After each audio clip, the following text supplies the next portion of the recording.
From a very early childhood, I was profoundly involved with mountains, forests and rivers. When I say involved, not seeing them as a resource, not appreciating the beauty of what there is in nature. But my involvement was that I always experienced when for weeks on end, when I was lost in the jungle or people thought I was lost, I had to tell my parents I was lost, I couldn't find my way. Or when I floated down Kaveri for almost 13 days at one time on just 4 truck tubes and a few bamboos. My experience of this forests and rivers was, it was a life larger than myself, a much bigger life than who I was. People like you and me come and go, the rivers have been flowing for thousands of years. Such a mighty life, we have brought it down to its knees in a matter of 50 years' time. To a point, major rivers in this country have become seasonal. The great rivers of the nation that we very proudly sing about, talk about, even in our anthem, it is there. Narmada, Krishna, Ganga, all Kaveri becoming seasonal. You must understand, a perennial river, when it becomes seasonal, it's just a question of time. And it's ticking very fast. I've been watching with some concern for the last 25 years that rivers are steadily depleting. Not 1 year up, 1 year down. Don't go by the rainfall. This year monsoons is little heavy, your dams are full, you think river is doing good. No. It has been steadily going down. If you're only thinking of your usage, maybe it's doing a little better. But if you're looking at river as a life, it is depleting steadily down. And in the last 7 to 8 years, the depletion has been very steep. So I've been watching with concern and I've been talking to a few people and many people around. Then I realized, everybody knows what's the problem. And most people know what is the solution also. Only thing is, somebody had to bell the cat. You needed a fool to do that. Here I am. Why I'm saying this is not something which will show results tomorrow morning. It is not something that will show results in the next 2 years or 3 years. We are working towards a policy so that nation remains focused towards sustainable way of managing this country. Though as a culture, we might have existed here for over 10,000 years or more, as an independent republic, we are just 70 years old this year. When we got our independence in 1947, there was no commerce, there was no industry, there was no infrastructure, and above all, the nation broke into 3 pieces. Over 500,000 people killed, over 5 million people migrated here and there. Enormous social stress in the entire belt of this nation. So we immediately went into a survival mode for the next 50 years. When we are in a survival mode, we do desperate things which we think are solutions. So it is not for us to look back and make judgments on those decisions made at that time, because we were in a survival mode, we had to do what we had to do. In the last 20 years, we have been in a development mode. Development is definitely happening. I crisscrossed India on my motorcycle many years ago. This time around I'm driving south to north and I find in many states roads are as good as anywhere in the world. If you're driving through Telangana, Andhra Pradesh, some parts even Lucknow to Agra, you could be driving in California. It's as good as that. So development is happening, still though it might not have touched every Indian in the country, still many people unfortunately are left out. Development is definitely happening, but we have come to a point where we have to think of sustainability. Development is fine, but we have to think of sustainability, otherwise both our development and our survival will be threatened. These are not alarmist activist talk, there is proper science to this. I am not a scientist nor an environmentalist, but I have a keen sense of seeing things. What I'm seeing around me, from the age of 12 to 17, every day, almost every day, I swam in Kaveri. Today if I go to the same place, I can just walk across the river. There is no more swimming possibility, it is not as deep as my arm, I cannot swim anymore, I can only walk across the river.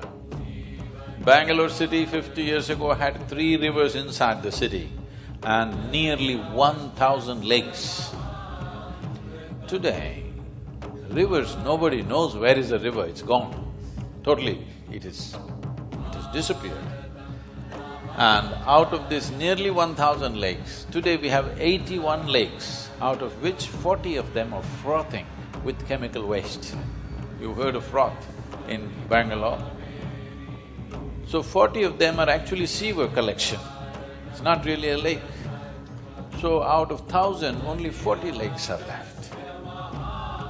Narmada has depleted over 60%, Krishna has depleted over 70%, Kaveri over 40%, Ganga 44%. Out of the 800 tributaries in the Himalayas for Ganga, 470 of them have become seasonal and they run only 3 to 4 months.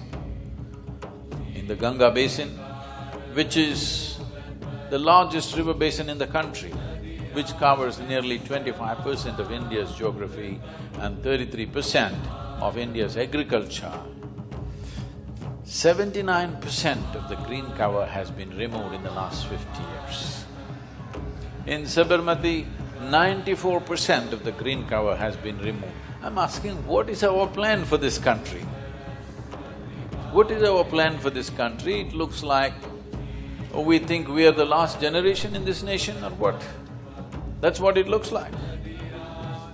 Because these are not jokes, you just go about and see for yourself. Open your eyes and just go and see. Talk to somebody on the riverbank who is over 60 years of age, what it was like in their childhood and what it is today, they will tell you. You don't need any science for this, you just need eyes. Before independence, every second, third year, we used to have a famine in this country. What do you think is the kind of numbers that the famines killed? In tens, in hundreds, in thousands? No, in millions. 1943, Bengal famine killed over 3.5 million people in 2.5 months' time. I want you to understand, this is not like a nuclear bomb, boom and everybody died. This is like slowly shriveling yourself out and dying without food and water. I want you to know the pain of this because we are once again driving the country in the same direction. Our ability to grow food in this country has been our biggest pride. Many things we have done in the last 70 years. We have built businesses, we have built industries, we built infrastructure, our scientists are going to Mars. But the greatest achievement in this country is, without any infrastructure, with hardly any science, just with traditional knowledge, our farmers have been providing food for 1.3 billion people. This is not a small joke. This is not a joke because, a bunch of CEOs were there with me and they were talking all over the place. I said, see, I'll give you 10 acres of fertile land. 10 of you get together, you are all Harvard, Wharton, this one, that one, everything, all right? I'll give you 10 acres, grow me 5 different varieties of crops. I'll give you everything you want. Just do it and show me. Just read a book and do it, let me see. I'm telling you, this is the most precious knowledge we have. That is, with 8 to 10,000 years of history of agriculture, our farmer, he looks illiterate, but he knows the magic of transforming mud into food, it's not a small thing. If you do not understand what I am talking, today for lunch, along with your lunch, have a spoon of mud on the side like a char, just little in between you eat. You will understand what it means to transform mud into food. It's not something… I don't know, most people, city people think it comes from a superstore. Food doesn't come from a store, food comes from the land. And somebody should know how to transform this mud into food. We have taken it for granted because 65–70% of this population just knows how to do this. You go and ask any farmer in the country, how many of them want their children to get into farming? Believe me, it's less than 15%. So this means in another 25–30 years' time, when this generation passes, we are going to lose this phenomenal knowledge of how to transform mud into food. The number of varieties of things that we grow in this country, nowhere else on the planet anybody is growing, do you know this? The number of cereals, the number of pulses, the number of legumes, the number of vegetables that we are growing, nowhere else on the planet this many variety of things are grown. But we will lose this completely because no farmer wants his child to go into farming.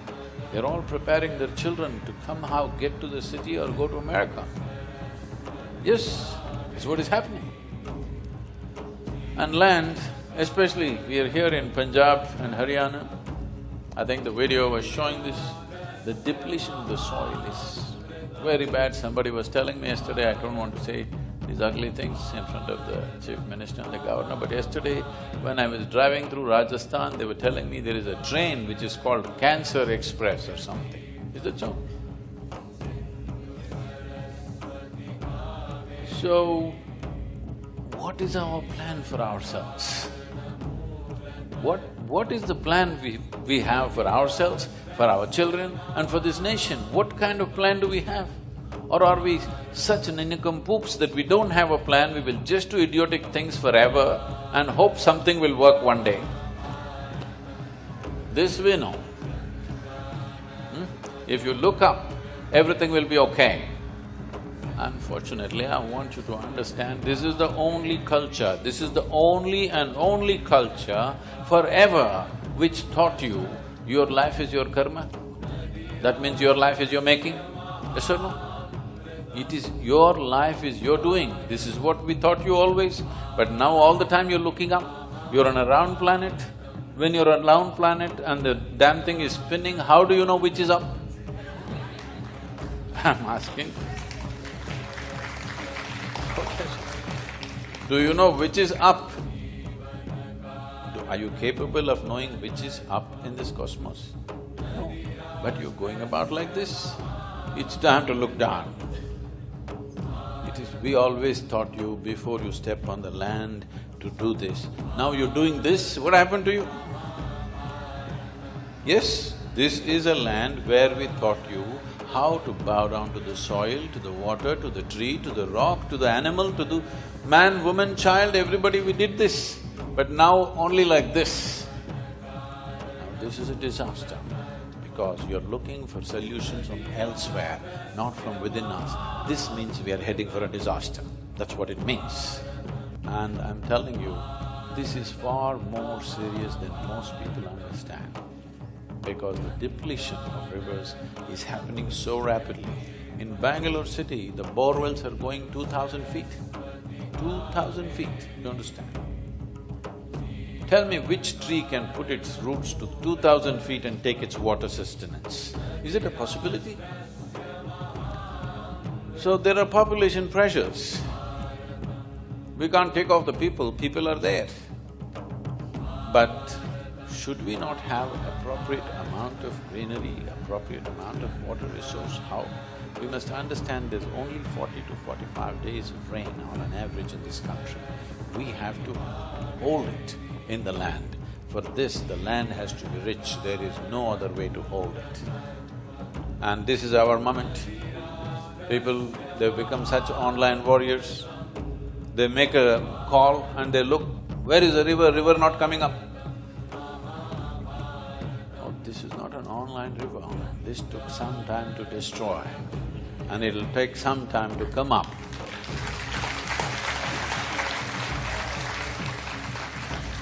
If we get this going as a national policy to treat our soil and water as national treasure, because this is the only treasure we really have, if you ask me. Yes? This is the only real treasure we can hand it over to the next generation, that we have a fertile land and abundant water. What else are you going to give it to them? You're going to give them jewelry? Where will they wear this and walk around? I mean, where is there to walk around when there's no food in your stomach? It means nothing. So, we may not go into famines. Today we will transport food, we will import food, we will do this, we will do that. I want to tell you already, 17% of the pulses in India are imported. The dal that you're eating in Punjab, maybe 17% of it is imported. This is the only dal-eating country on the planet, and somebody else is growing it for us. You think you can feed 1.3 billion people with imported food? Is it a possibility? Obviously, we will let certain number of people die, isn't it? Yes or no? 300,000 or 3 lakh farmers have committed suicide, or more than that have committed suicide in the last 10 years. Even the 3 wars did not kill this many people. And every time this happens, I see news reports, because the tomato prices crashed, they killed themselves, or because the bank is aggressive, they kill themselves. Maybe these issues are there, but the real issue is, if you want to do farming, you need rich land and abundant water. If these two things are not there, then farming is definitely suicide. Yes, it is. It will drive anybody in that direction, and that's what is happening. This is our moment in history. Either we stand up as responsible citizens and see what can be done. What is the use of a missed call? I want you to understand, this is not an election-winning policy. If we go into this now, there are legislative challenges, there are legal challenges, there are administrative challenges and many complexities in execution, many. If we sort all this out in the next 1 year, it will take, with aggressive implementation, it will take anywhere between 10 to 15 years to implement. And it will take another 5 to 10 years before actually you see increase in the flows of water, which you can visually see. 15–20% rise if you want, it will take nearly 15 to 25 years. In 15 to 25 years means anywhere between 4 to 5 governments would have come and gone. We don't know who will be ruling this country, whether we will be alive or not. So who will take such a step which will produce… which involves huge financial outlays and many execution complexities, and a whole lot of resources have to be put into this? Who will take such a step for a policy which will produce results after 20 years or 25 years, unless people of India in one voice you say, we are with you if you take a long-term policy for the well-being of this nation. This is what you're doing when you give a missed call.